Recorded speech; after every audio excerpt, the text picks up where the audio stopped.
After the arrest of the CEO of Telegram a couple of months ago, people started questioning whether Telegram will still be a secure place for communication or things would change. So now, with this project, I am trying to create a communication app that is purely peer-to-peer, meaning no account, nothing required to use this app except a computer with internet connection. To get things started, I created a window with PyQt5, then I wrote some code to set up the basics of our application.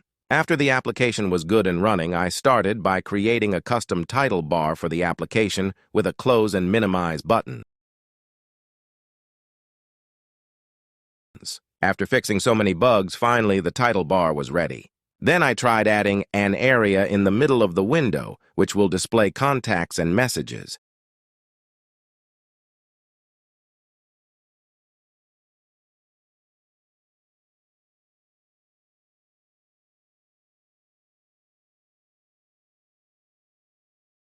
Finally, after so many tries, I was able to display it correctly. Then I tried adding the buttons to the application, which was very easy comparing to that area.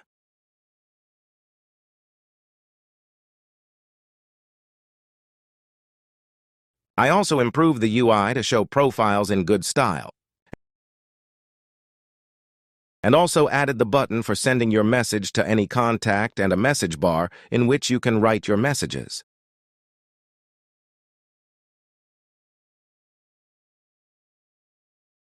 After fixing some bugs, our UI is now ready.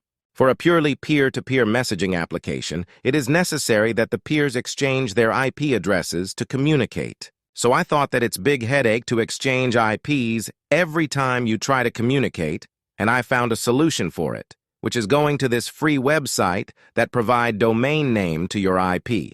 Now the user don't have to worry about IP, the back-end code in the application will handle it.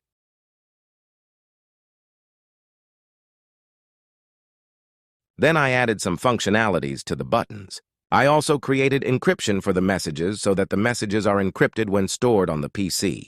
Then after fixing so many different bugs and making other parts of the code work, I was ready to test my application, but I didn't have another PC, so I tried testing it on a virtual machine, and that's why I had to comment out the part of the DNS. I hard-coded the IPs of both machines on each other and tried sending messages, but it didn't work out. Then, after fixing some bugs, the sending of message was successful, but the other machine was not receiving the message. So after finding the solution, which the firewall was stopping the message, I fixed that. Then when both of the machines were sending and receiving messages correctly, I did some work on the UI for presenting that messages and also fixed some bugs. And this was the final result.